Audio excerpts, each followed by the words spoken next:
Okay, so the next move is a hammerlock when the guy balls up on bottom. So I'll show you what this means, but this is very common. The guy, sometimes you get in the dual meet and you know that you need to get the pin, and maybe the match is on the line and you got to get the pin, and this guy's balling up. So this is kind of how you counter that. So say you got really good at this turn, you got into the right steps here, I've broken flat, drove my knee down, got to this position. When he's balling this other shoulder up, he's not keeping it posted out, so I can't get underneath and claw. It's really hard to do.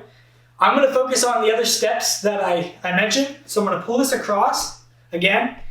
When I pull this across hard, this elevates his shoulder, and now I really wanna crank on this shoulder. So I'm gonna push this down. That should create a little space.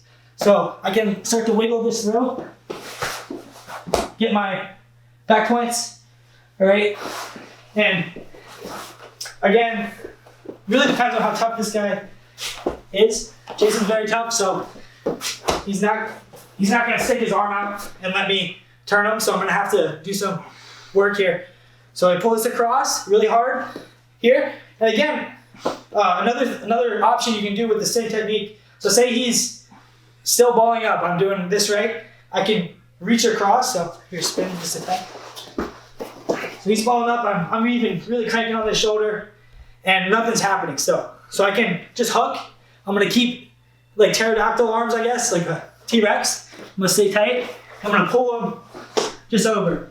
But I'm focusing on keeping my knees pinched, getting this, and now it really doesn't matter. The main focus is getting his arm on his back and keeping it there. So again, one more time. And this works really well when the guy's doing whatever he can to not get pinned. So he goes down. This guy just balling up. He's maybe got a few stall calls. Pull this across really tight. You should be able to thread underneath. If you can, you can just hook, but I keep my body tight. Over, I can just keep this, get my back points. This guy's probably gonna try to turn into you really hard. When he does, climb on top just like the previous move. So I know that's a question that I get a lot on that hammerlock. Sorry, but yeah, hammerlock when the guy balls up.